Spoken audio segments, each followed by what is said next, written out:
This is the Horse Radio Network. This is episode 193 of the Dressage Radio Show on the Horse Radio Network, brought to you by Kentucky Performance Products.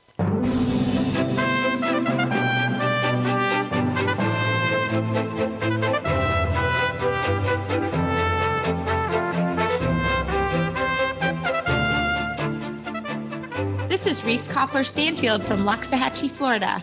And this is Philip Parks from Fergus, Ontario, and you're listening to the Dressage Radio Show. Today, without our producer, Glenn, we're on our own, Reese. I know. They have two dressage trainers working technology, but thankfully, Philip, you can handle it. I'm doing the best I can. There are some mistakes that are made here, and it makes taping the show a little longer than normal, but I think we're doing okay. Yeah, I think we are too. I think we're doing great. Okay. But how are things going in your neck of the woods? We're waiting on a megastorm. I guess. Have you heard that they're forecasting huge snow for our area and across I guess some of New York State and Pennsylvania?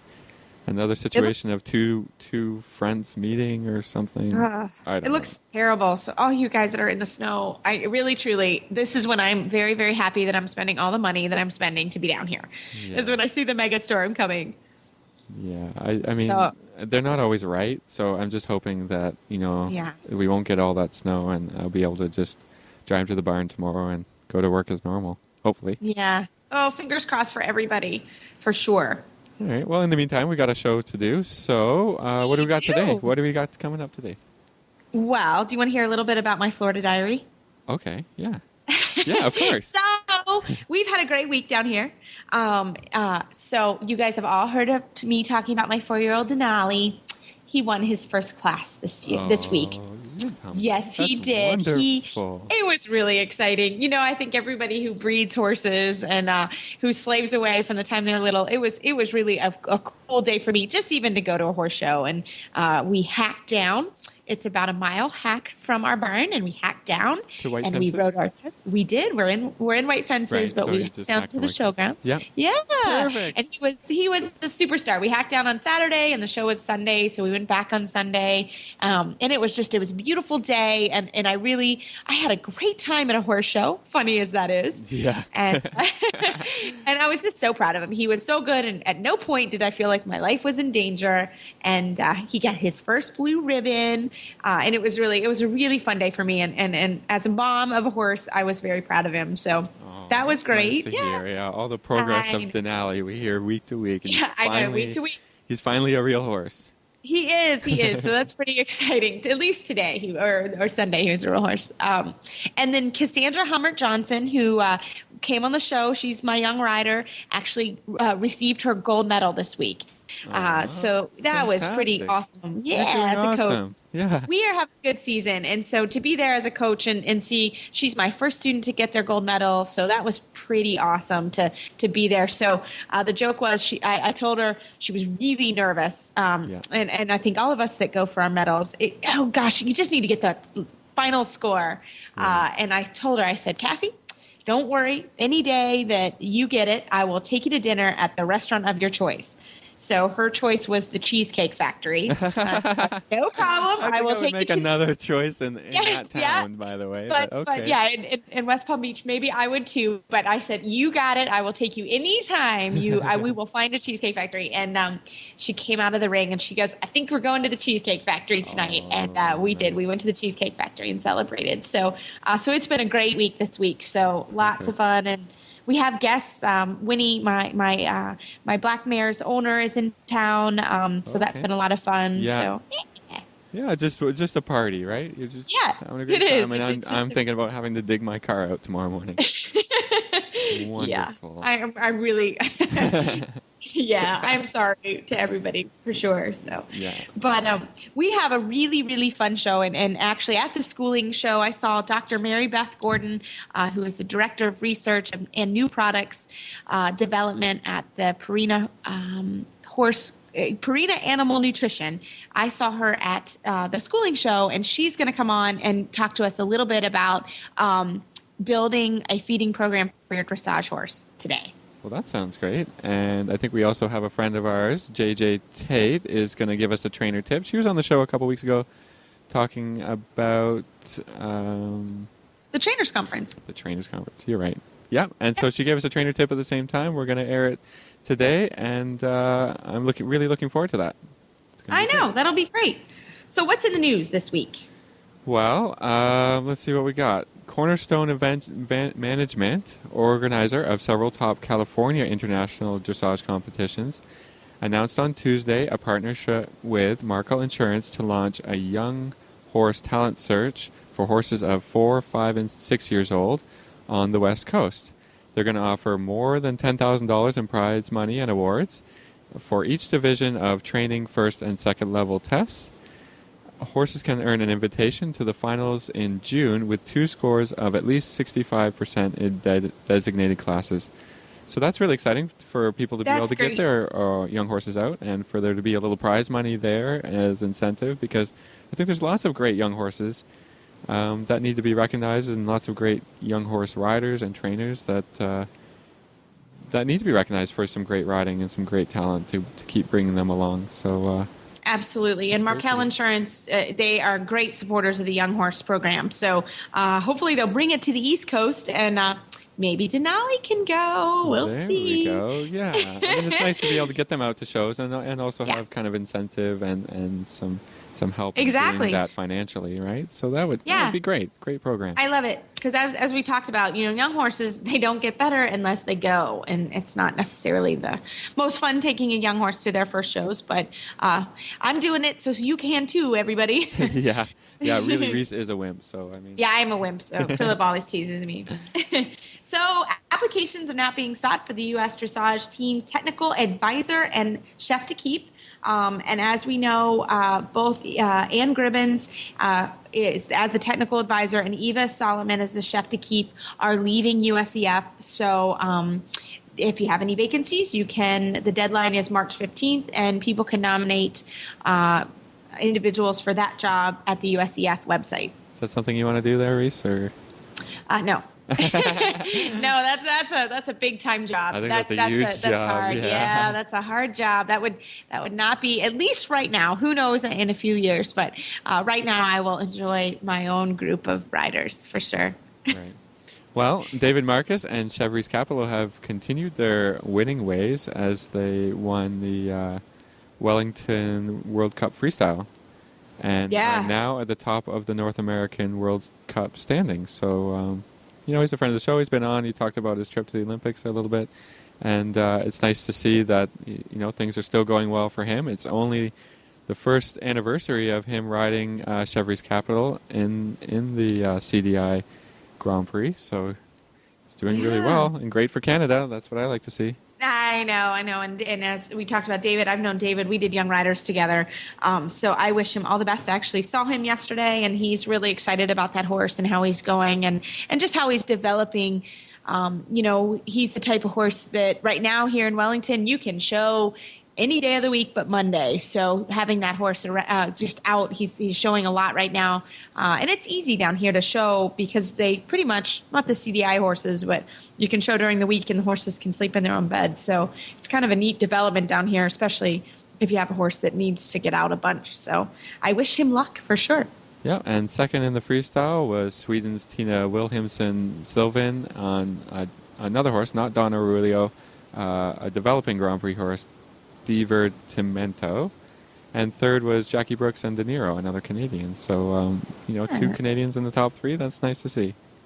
That's great. That's awesome. So there's another CDI this weekend. So I will let you know how I did not go to the freestyle last week, but there's another one starting they jogged today at 3:00. So another one this weekend. So I'll let you know. CDI. Yeah, it's great. It's you can go and see these. Yeah, it's a lot. So you can see these horses pretty much any day of the week. So which is really a pleasure. So I will let you know how that goes this week. That's really fun. So we have a great show, and after a commercial break, we're going to speak with Dr. Mary Beth Gordon, Director of Research and New Product Development of the Horse Group from Purina Animal Nutrition. Hi, Glenn the Geek here. Choose Kentucky Performance Product Supplements because the horse that matters to you matters to Kentucky Performance Products. This week I want to speak with you about Elevate Maintenance Powder. Horses consuming limited grass due to a busy competition schedule or because of diet restrictions may not be getting enough natural vitamin E. Horses in rigorous training, seniors, broodmares, and stallions often require additional levels of vitamin E to meet their needs. When you need a supplement with natural vitamin E, choose Elevate Maintenance Powder.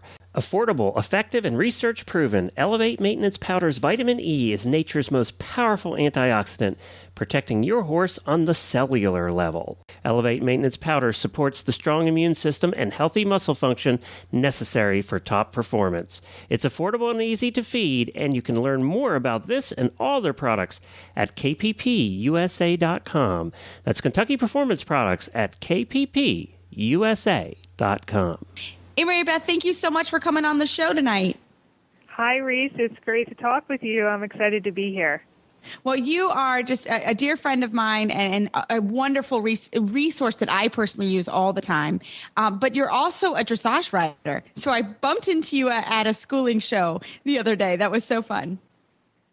Yeah, it was great. I have I was going to call him a young horse, but he's not young anymore because he's 9.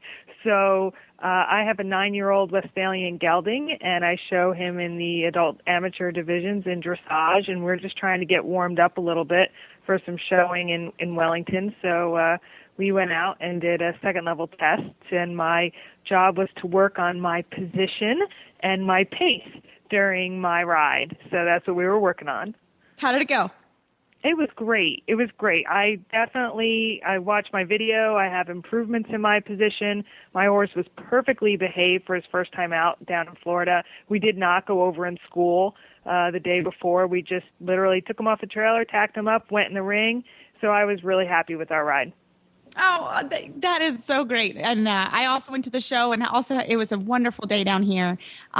But Mary Beth, you are such a wonderful resource for all us dressage riders out there. And we're talking today about how to build a proper feeding program for a dressage horse. So can you talk to us or start the discussion for us? Sure, absolutely. You know, for me, whenever I think about starting a feed program for the horse, I'm going to build it from the ground up. And the first thing that I want to think about from a feed point of view is that horse's hay, because a lot of people, they're worried about, well, what bag of feed and how many scoops of a feed do I feed per day? But you really need to think about that feed stuff that's going to be the majority of what goes into that horse, and that's typically and should be the hay that the horse is getting. So I like to counsel people to make sure they feed a good quality hay. It needs to be consistent, needs not to change all the time, from grass to alfalfa to from coastal hay to Timothy hay, that type of thing. And I think it's really important that horses get at least 1.5% of their body weight per day in hay. Some horses can have free choice hay, which is great. It's good for their digestive physiology to be able to nibble on good quality hay all day. Others are going to need to have, more of a segmented amount of hay, whether they get a certain amount of flakes or a certain amount of pounds of hay through the day if they get overweight on free choice hay. But the first thing for me is to choose a good quality hay that you can get consistently that's going to be the base of your program. Now, Mary Beth, before we move on, I just want to talk about how, do you find it important to get your hay analyzed so you have a starting point, of what kind of hay you're feeding, or how do we manage that, to be able to... That's an excellent question about hay analysis. If you are able to get a good quality, consistent source of hay, and you're going to have enough hay to feed that for a long period of time, it's a good idea to get it analyzed. Because if you're using this hay and you can figure out that it already has a certain protein content or a certain mineral content, you can then balance your feeds to this hay source. A lot of people don't have the luxury of having a large amount of hay that they can feed for longer periods of time. They're feeding one type of hay for 6 weeks and another type for 8 weeks. And then it's harder to do an analysis because then you'll be doing analyses over and over and over again. And the good thing is typically commercial feeds that you buy nowadays, quality premium feeds, they're going to be able to cover some of those variabilities you'll see in that hay. I will say that if you have a special needs horse, you have a horse that is insulin resistant, has Cushing's disease, and is very susceptible to problems with soluble carbohydrates or sugar in the diet, it is a good idea to get the hay analyzed for those horses. You can see what your typical sugar content is in that hay, and then you can decide whether it's okay to feed that hay dry to your horse or whether you need to soak it to soak some of the soluble carbohydrates out for those horses with special needs. Now, can you talk to us just shortly or quickly about the numbers? When you go and send it to get analyzed, what are you looking at? What kind of things in the analysis are important? Sure. Yeah, you can look at different nutrients for different reasons. We like to use Equi-Analytical, which is a part of the Dairy One Forage Lab, which is up at Cornell in New York. We use them a lot for a lot of analyses, and it depends on what you're looking for. Typically, we'll look at protein, we'll look at fiber, we'll look at different fiber fractions called ADF and NDF, and they give you an idea of digestibility of the hay. And then we'll test it for sugars and starches if you have a horse that's a concern for. And then we like to run a mineral profile on it as well, especially copper, zinc, calcium, phosphorus. Those are all typical things that we're going to look at and pay attention to. For young growing horses, it's important to know calcium-phosphorus ratios and the amount of copper and zinc. Typically, copper and zinc tend to be deficient in grass hays that we typically see fed to sport horses. So that's where, feeding a commercial feed on top of it can help to balance that out, make sure that your exercising horse is getting what they need. What we'll do after we send hays out for analysis, you can compare them. You can compare them to like what's typical for hay, and then you can see, oh, I've got pretty good hay. I'm above average for protein and different other minerals, or my hay's not so great. I'm going to need to do something else to my horse's ration to make up for it. You can also look at a number called relative feed value. And that relative feed value gives you an idea of the digestibility of that hay and how much an animal will typically eat of it. And the higher the relative feed value, the better quality of the hay. The lower the number, the lower the quality of hay. And just one more question about hay. What about products out there that, I think a lot of people use to supplement their hay source, hay cubes or dehydrated hay product? Sure. Especially this year, there was a significant, serious drought over many areas of the country. So in some parts, people are having a very difficult time finding good quality hay for their horses. So they're looking into these hay replacement products, hay stretcher products. And there are different things you can use. You can use alfalfa cubes, you can use Timothy cubes, you can use Dengie-type products, bagged forages. We have a compressed hay block that soaks up a lot of water. You can use that to provide hay and water into your horse.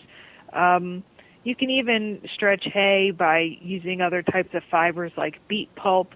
And if you're not able to get good quality hay, so say you've gotten some hay, you have a limited quantity, and it's not of great quality. For example, you send it out for analysis, the relative feed value is low, the nutrients are lower than average. Then you can look into adding one of these hay supplements, even complete feeds that have hay built into them can be used to supplement that hay, stretch that hay to help make the overall feed ration more digestible for the horse. And the dehydrated hay, Mary Beth gave me that we're having a problem here in Florida with one of my horses drinking, and the dehydrated hay, the one that we punch up with water, has been really, really helpful for us here because it's just a totally different environment than what we have at home down here. So we've had good luck with that here. But Mary Beth had a question on the 1.5% of your body weight for hay per day. Can you just tell us, how do you find that number? Like, how do you do that? Yeah, that's a really good question. Not everyone has the luxury of having a scale for their horse, right? Like, most of us don't have a scale in our barn that we can walk our horse on and find out that they're exactly 1,302 pounds. Just a quick side note, I was spending time with the Budweiser Clydesdales this morning, and we had some research going on with them in young growing horses, and they're doing great. And we take these 3-year-olds and put them on a scale, and they weigh 1,600 pounds. And, we don't have, and they eat 40 pounds of hay a day, easy, each horse. So for your horse, you can use a weight tape, very simply. Use a weight tape, get an estimate of your horse. So say your horse weighs 1,200 pounds. Then you have to do a little bit of math. But 1.5% body weight, 1,200 pounds, is 18 pounds of hay a day. I usually take the 1%, which is going to be your 12 pounds, and I take a half of that, which is 6, 12 and 6, 18 pounds. So that's what you want to feed as the minimum amount of hay for that horse per day. You can get down to closer to 1%, but I really usually typically recommend 1.5%, especially for horses that are working. They're burning more calories, and you're going to want to provide them a good amount of quality hay in their diet. The other thing I always recommend people get is some sort of scale, some sort of that you can measure your feed and your hay on. You can simply buy postal scales like in Staples or Office Depot, and you can measure hay on that and get an idea of what your flakes weigh, so you can make sure you're meeting that minimum amount for your horse. All right, so I think that's a lot of information about hay. Where do we go from there? So from hay, what you're going to do is you're then going to pick commercial feed that matches your horse's activity or lifestyle. So nowadays, what most companies have done is they've tried to make it more simple. So if you have an old horse, they go more on a senior feed. You have a young horse, they go on a growth feed. If you have a performance horse, like talking about a dressage horse, we have a lot of performance feeds that you can choose. And they typically come in different forms. Some people really want to see the different components and the grains, and they want to see the beet pulp, the oat, the corn, and they'll feed more of a textured mix of a feed. While some people, it's fine with them. For other reasons, they want to feed pellets. They're, they don't have as much molasses on them typically, and all the ingredients are ground and put into a pelleted form or an extruded form. And you can look at what's important to you for your horse. Performance feeds come in all different calorie counts nowadays. You can sort of get a low-calorie performance feed. You can get a high-calorie performance feed. For horses that are working really hard and need a lot of calories, we'll typically go to something that's both high in fat and high in fiber. So you look for things with higher fat contents and higher fiber contents. And you can call companies and also get calorie contents of feed. And you can find out, how much calories they have per pound, and then figure out which ones have more calories and less calories for what might fit your horse's needs. Great. And where does, dressage horse typically fall within the categories of working horse and pleasure horse? Sure. That's a great question. A lot of dressage riders, when you talk to them, and I can say this because I'm one of them, they're like, oh, well, how hard does your horse work? And they say, oh, my horse works hard. I work him 6 days a week, and he works really, really hard. But when you actually look at their how much calories they actually burn, how much they work, and especially because of a lot of them are warm bloods and their basal metabolisms and where they fall sort of on the realm of horses, they tend to be what we call horses in moderate work. So they're not certainly going to burn as many calories as hardkeeper thoroughbreds that are galloping a lot, or event horses that are doing a lot of gallop sets and jumping and that type of thing. But they're certainly going to burn more calories than horses just hanging out, standing around in a pasture or standing in a stall all day. So we put them into the moderate work category. And for the most part, a lot of them are pretty easy keepers. So you're going to be able to balance out their hay ration with anywhere, between a few pounds and 6 to 8 pounds of a good quality concentrate feed on a daily basis. So, Mary Beth, when you go to a feed store, and it's very daunting for most people to go in there and they've gotten a new horse, how's the best way for people to find information out when they go on food? figure out where their horse falls in that range? Sure, that's a great question. So I agree with you, Reese, 100%. I mean, there are so many feeds out there. If we have 1 million feeds, all the other companies have 1 million feeds. You go in there and you see everything lined up on pallets. And you're like, well, what do I choose, and how do I know what to choose? It's not always the easiest choice because by law you've got a feed tag on every bag, but that little few inches long feed tag doesn't give you a lot of information. It gives you basic nutrient information, really, really tiny feeding instructions because it's got to fit on this tiny little legal tag. There's some other information that has to be on there by law. But honestly, I would say the best place right now to go and get information about feeds is go online, go to the different websites, look at the feeds. You can get the information about the products, what they're used for. You can put into different websites from different feed companies. I have a horse, he does this much activity level. I'm looking for a textured feed or a pelleted feed, so this would be a recommendation, of a feed that would work for that horse. The other thing is there's tons of salespeople on the ground, and they can be very, very knowledgeable about what to feed horses. And then also there's, people like myself that are nutritionists that can help steer people in the right direction, especially if they have a special needs horse.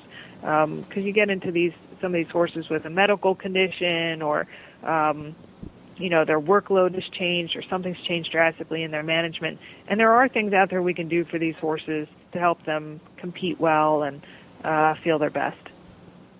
Great. So I've got two pretty common scenarios, I think. A horse that basically gets really fat on just hay. Is that enough for a horse to live and to work, in a moderate kind of dressage way?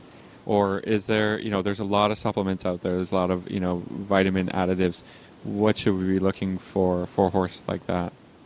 That's an excellent question. So we end up seeing this a lot. So these horses that are either on really good quality pasture and they're turned out, and or horses that are on free choice hay, or even if they're on more of a limited amount of hay, they can maintain their body weight on hay alone very easily.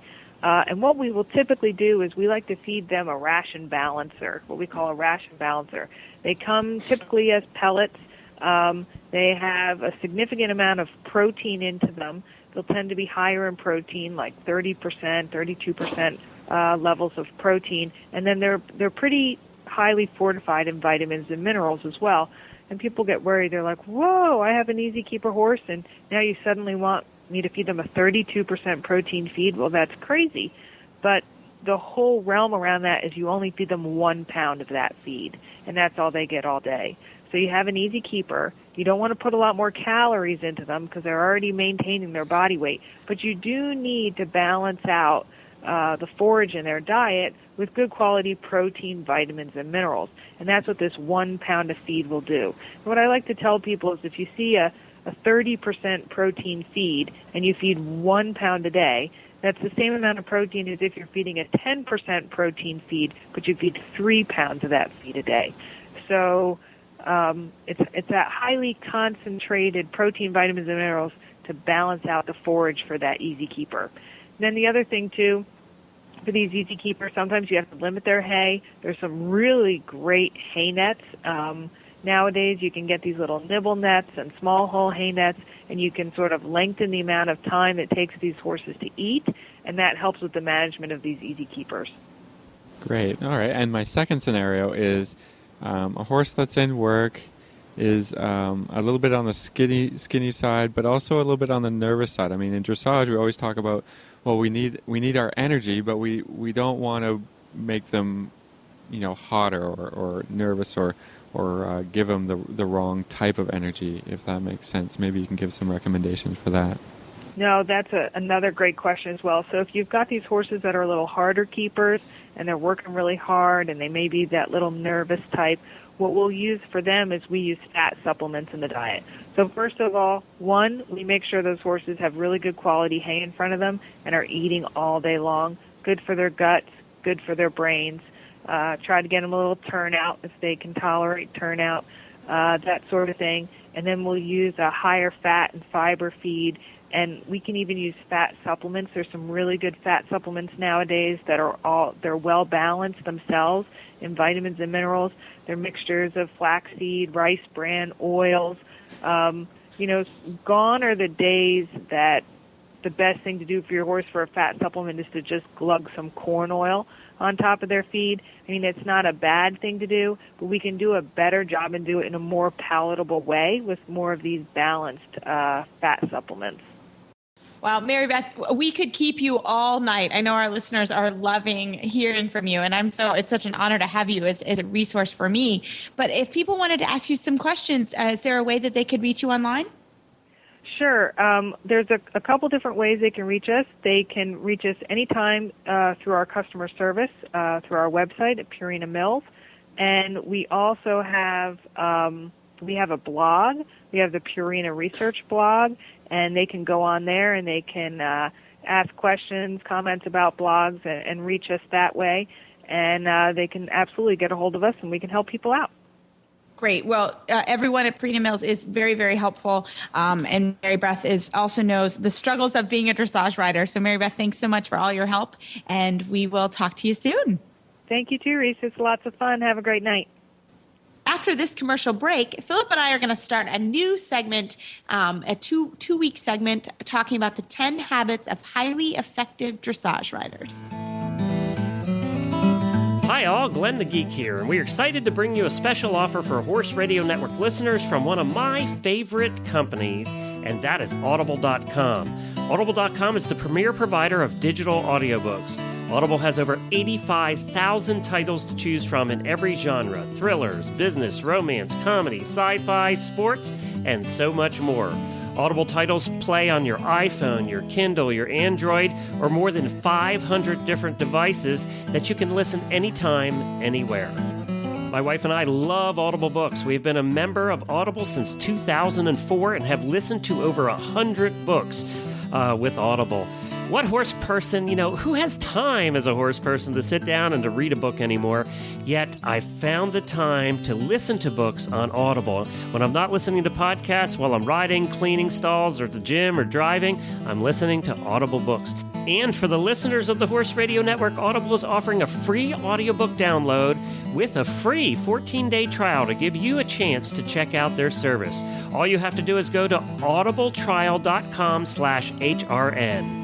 That's audibletrial.com/HRN for Horse Radio Network. And you can download your free audiobook and get your 14-day free trial today. If you can't remember that, just check out our website and you'll find a link to it right there. Enjoy your book. We know you will. So it was Reese's idea this week that we each saw this 10 habits of highly effective dressage riders come up. I think I saw it on Facebook. I don't know where we saw it, but it was an interesting article, and we thought we could talk about it and discuss it a little bit, and maybe we'll get some listener feedback on some of these points. So we're gonna do 5 today and 5 next week, and hopefully we can get into some good discussion about these topics. So the first one is: an effective dressage rider looks upon each failure as a ladder rung. Step on it and lift yourself up. Yeah. What do you think about that? Yeah. Yeah, I mean, I think, as we know, dressage is a tough sport that way, because really sometimes it's a great day and you had the best ride and you get it, you understand, your horse feels good, and the next day maybe your horse is a little sore and you don't understand where you're supposed to put your leg, and it's a little frustrating. So you really do have to kind of do that. You have to think, okay, I'm going to step up that way.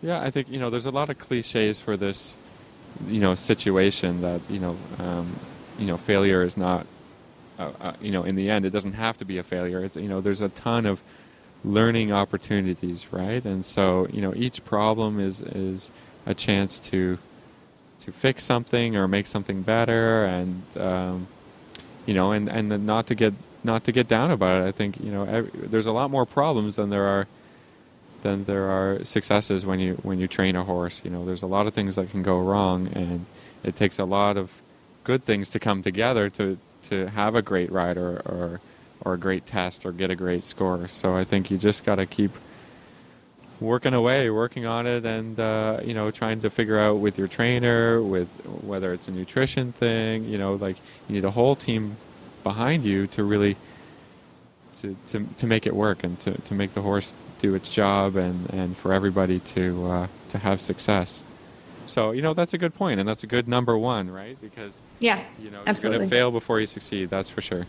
Yeah, for sure. We've all been there. So number 2, an effective dressage rider leaves their personal issues on the ground, approaching each ride emotionally neutral.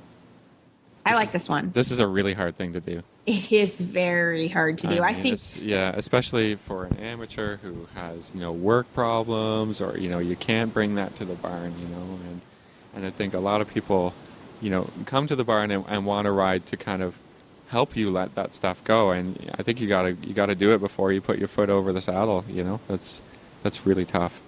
That is really tough. And I think we've all been there, where there's times where you're just not in the mood and you need to go on a hack, or you need to do something very simple in a way for your horse. Because, we're all human, and horses pick up so easily on those negative feelings. So to be able to be neutral in what you're doing, I think is extremely important, but hard to do. You really have to figure out if it's listening to your favorite, song or whatever on your way home from work, or stretching or doing some yoga before you ride. I think that's all really important.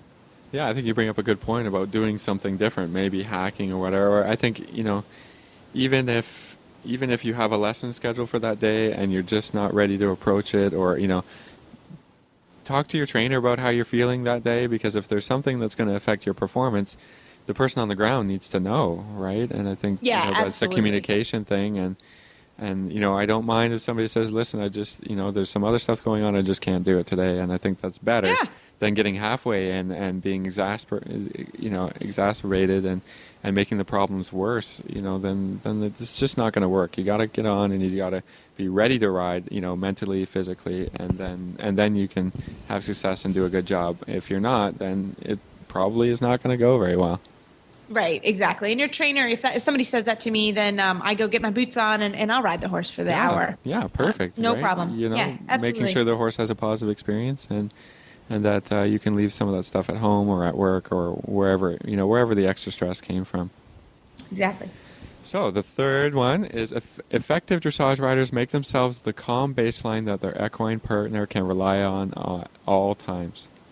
Yeah.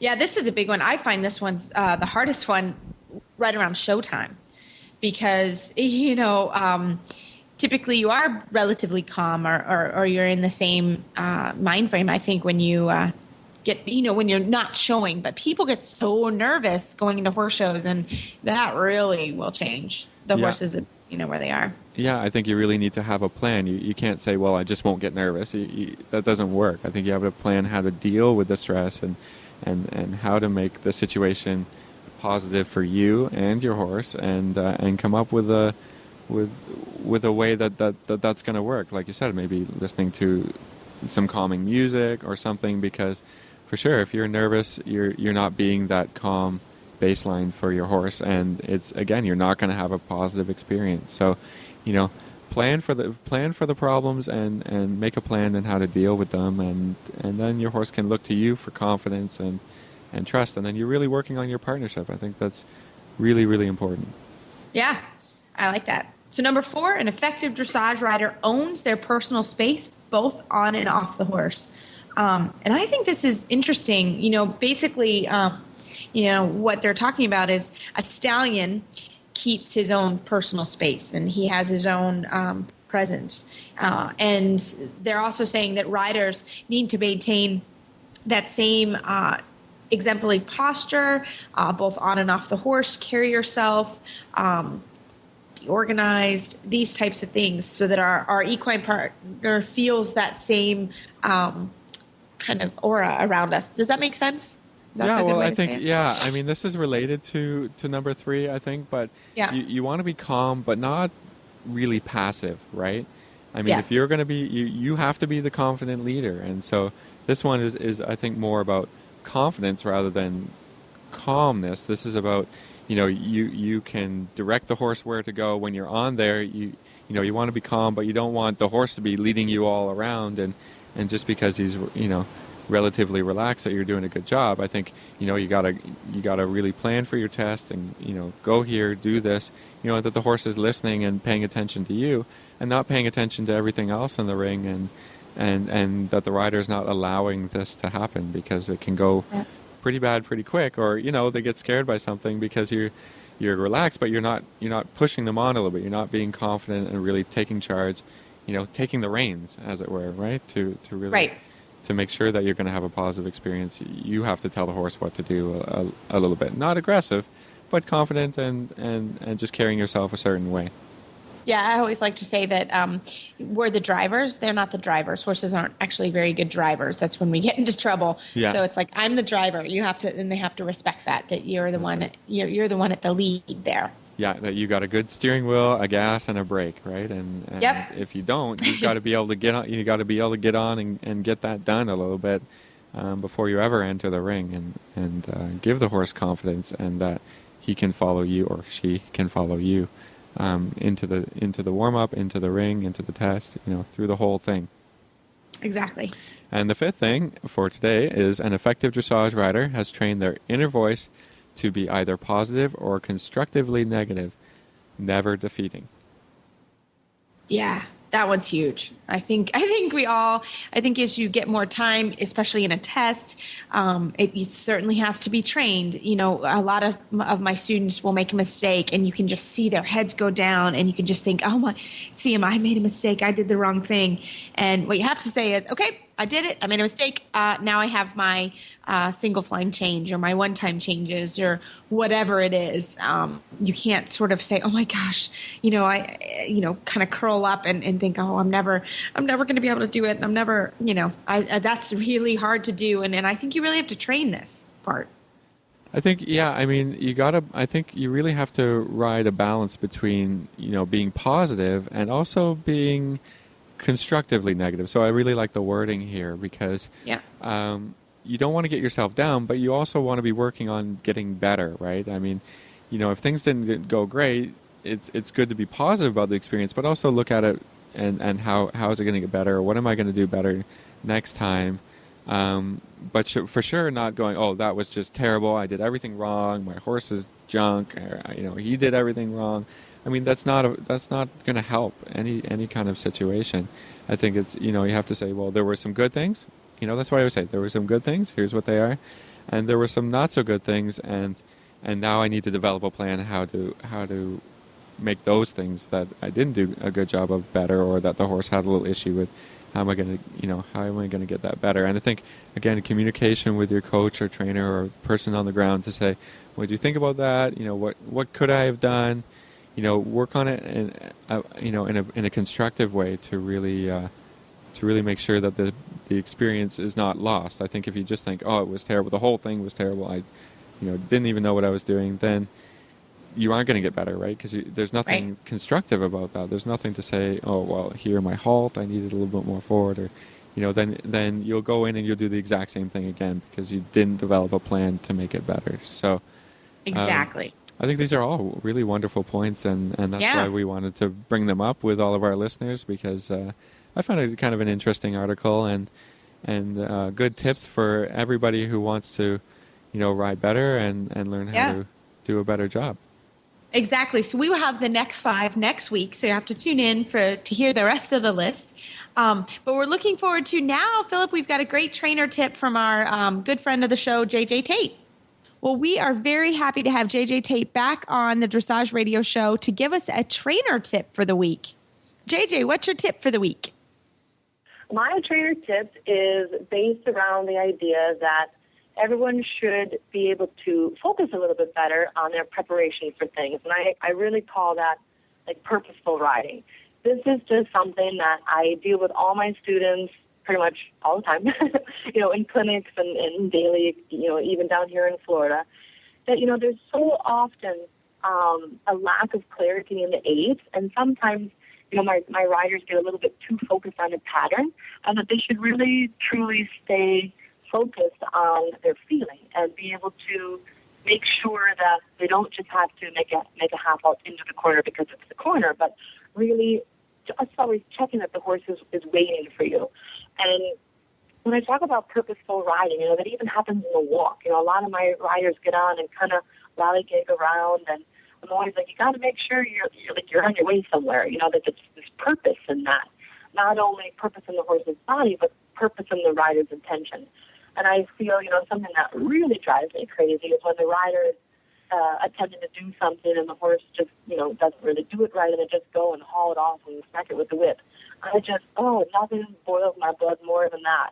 And it's like, you're just dealing again with the symptom and not the cause. And sometimes the cause is our fault. And so I want to just really help everyone focus on being able to be truly clear in what you're trying to convey to the horse and not too overreactive, so you can truly, have a partnership with your horse and he knows what you're talking about. I always tell my riders to check themselves first and make sure that they're asking in the right way and that the horse wasn't confused, by that aid. So I love to call it purposeful riding, that the things you do, and you can do all kinds of things, but you have to do them for a very clear purpose and be sure that the horse is interpreting those things correctly.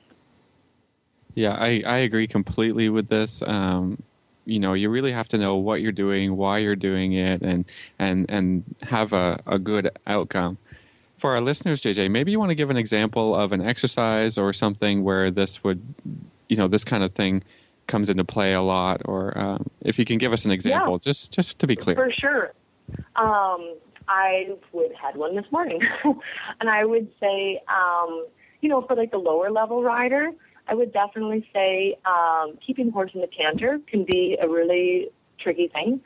And many times I have a really sensitive Andalusian Stein with one of my riders down here, and she struggles, keeping him, round enough and cantering, and he a lot of times likes to break to the trot. And instead of, just whacking him with the whip and saying, doggone it, just you get going, I always, want to go through the rider checklist and say, well, let's go through your aids. You got to make sure the leg is back enough. You have to make sure your inside seat bone is enough swinging, that the seat remains in the canter rhythm. We got to make sure that he stays bent because, of course, the canter is the only naturally bent gait. So when we take the bend out of the horse, most horses fall into the trot. And so I like her to always talk, kind of go through. A lot of my riders don't ride with me all year round. They kind of come to Florida or they come to Maryland, but I don't see them every day all the time. So I like to help them be able to problem solve, like, oh, this is going wrong when I'm by myself on a random Tuesday evening after work. Why is this going wrong? And so they can go over the correct aids and ask themselves, okay, are all the things I need to be doing, lined up? And because many times the horse makes the mistake, it seems like the horse makes the mistake, but it's actually the rider who sort of asked for it. And so then it becomes really huge confusion that the horse is actually doing what he felt you asked for, but you didn't know you asked for it, and then, you get after him because he's not listening. Do you know what I mean? And so often it's us that makes the mistake, and we have to kind of learn from the horse to say, oops, I could have done that better there, and what can I do to improve that so that that doesn't happen again? So that's probably one of the biggest examples I see, happen a lot.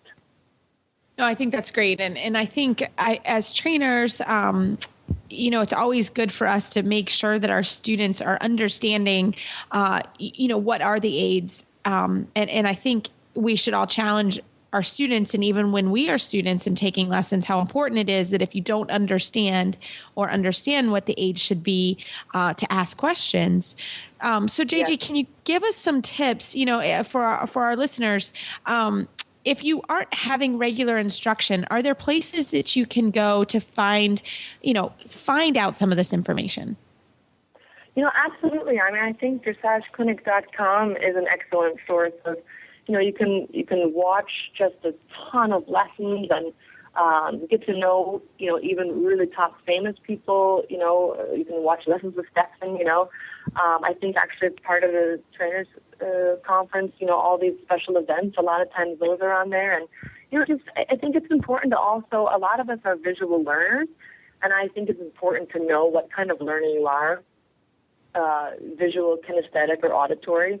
And, you know, a lot of times, like even just me watching a video at night before I go to bed, like I swear I am riding better in the morning than the next day, you know, just because you get this nice visual. And I think, you know, I don't think anyone should ever worry about ever asking a question. A lot of times, you know, I tell my students, like, if you're with a trainer and you ask questions and they get defensive about it, well, then maybe that's not the right place for you. If you want to read articles in Dressage Today, or, you know, there's lots of wonderful places online. I also, one of my favorite ones is Clip My Horse, which is all videos from Germany, which for me is really fun to just see, you know, the world sport and what, you know, how do their 4-year-olds go and what does this look like? So I love going on the internet and listening to different lessons and, you know, figuring those things out. I think clinics are a really great place. I mean, it costs maybe $25, $30 to go audit a clinic, and you basically get 8 lessons that you get to watch all day long. And, you know, I encourage people to ask a ton of questions. You know, I think you can learn a lot also from horse show. You know, going and maybe standing near someone that you see coaching somebody. And, you know, I mean, even if it's not maybe something you want to do, at least you can learn what you don't want to do. And that's positive education as well. Yeah, I mean, I think that's all great. Oh, sorry, JJ. You want to I just want to say, too, I'm an advocate of, like, major reading, like all the old classical books, you know, just, you know, The Horses Are Made to Be Horses, and, you know, just all those great books from the old masters. I can't list them all now, but I definitely encourage everyone to, you know, just read anything from Charles Tecumseh or, you know, the old classics. I just can't support that enough as well. Yeah, I mean, that's great. And you know, I support all that stuff too, but I don't think there's a real substitute for kind of one-on-one rider teacher instruction, you know, because you can't get around having somebody educated to be able to stand on the ground and to try to explain what's going on with you and your horse. You know, that's I just don't think you can get around that.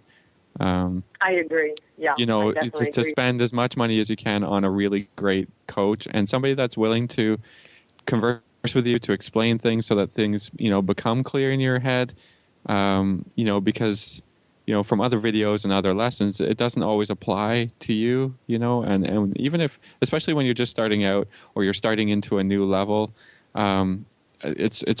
it can be really confusing watching somebody else with a totally different horse, totally different problems, doing a second level test or something, and you know, not the same things apply to you. I think people have to take the time to do that as well. You know, there's a good mix of getting all kinds of education, I think. Yeah, and I would say too, a lot of my young riders, you know, and some of my adults, I'm like, ride as many horses as you can. You know, there's nothing more. There's not a better teacher than what's under your saddle, you know. And the more the more hours you can get in the saddle. I read a really interesting book called Outliers, and it talks about putting your 10,000 hours in order to become, you know, really, that things become really habit, and you become really proficient at something. And, you know, you just got to start clicking away at those hours, and, you know, no stirrups and lunchtime lessons, and, you know, really, I totally agree, like as much riding, and good riding, you know, so as many lessons as you can afford to take, like, I support that, you know, 100%. And if you can find a schoolmaster that your coach has, I mean, even right now, on my old Grand Prix horse down here, he's 21 this year. His name is Cam Bay. He is awesome. He's like busy all week. Not every day, of course, because he's older now, but he loves it. People come in for lessons, and you just can't get that, you know, if you can find a schoolmaster to also help you learn what the aids are and what the reaction should be, you can help bring that to your own horse as well. Yeah, I think that's a really good point. That's something that we're missing in this country, where they have a lot more in Germany and Holland, I mean, in Europe in general, a lot of horses that have been through the levels that teach, you know, the younger riders or people just starting out, you know, what is it to feel the right things that you can transfer on a horse maybe that doesn't know. It seems like we're always training rider and horse together, and that's a bit of a problem because that road is a very long one. Yeah, for sure. And it's a challenge, you know, when the green is teaching the green, and, you know, the rider maybe does it the right way, but the horse doesn't even have the muscle memory to be able to react in the right way. in Europe, it's amazing. Like, ponies go through families. The oldest daughter starts riding it, as the ponies. Her younger, the next sister gets it, the next brother gets it. And there's these horses just kind of go through different families, and then they get done with it. They pass it to the neighbor kid. And these riding clubs and all these school horses. It's just a wonderful, education to be able to just get on and feel what you're looking for. I definitely love that idea. I wish we could have some riding schools in this country, but unfortunately that's not our programs here, so that's okay. I mean, and just as many lessons as you can get and as much exposure, and even if you can find someone to even teach you a lunge lesson once a week on a horse, that can be completely helpful. I also, love yoga and things like that to challenge the body in similar isometric ways. If you can't get on a saddle, if you can't get on a horse that often, there's definitely some nice ways to improve yourself without having to be on a saddle as well. Well, JJ, thank you. Those were all great tips. I hope everyone takes away so many different things from our discussion tonight. So thanks so much for coming on tonight. And how can we find you on the internet? I just got a brand new website. It's under team-tate-dressage.com. And you can find me on Facebook as well, Jessica Jo Tate. And I've got a new blog going on the website, and we're really excited about that. So thank you guys so much for having me. I really enjoyed it.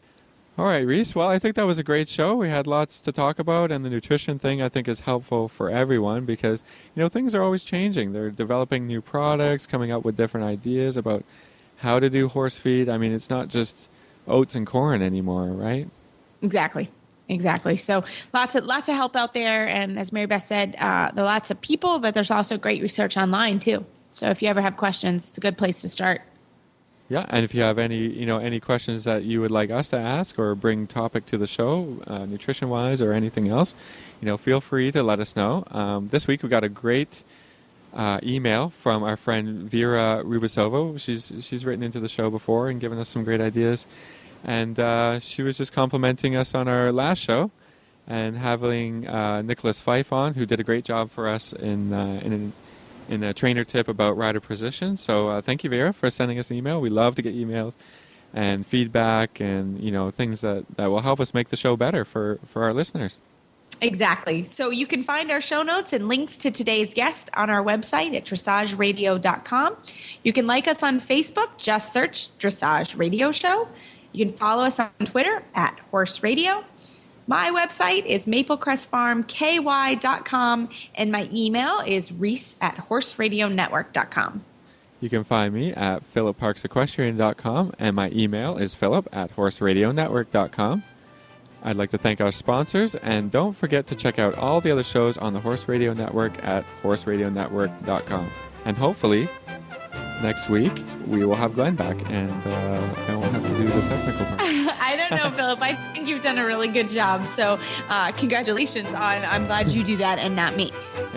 Well, hopefully it goes well on this. I actually recorded the whole thing. And, we have the show to send out. Exactly. Well, everybody keep your heels down and your shoulders back, and we'll talk to you next week.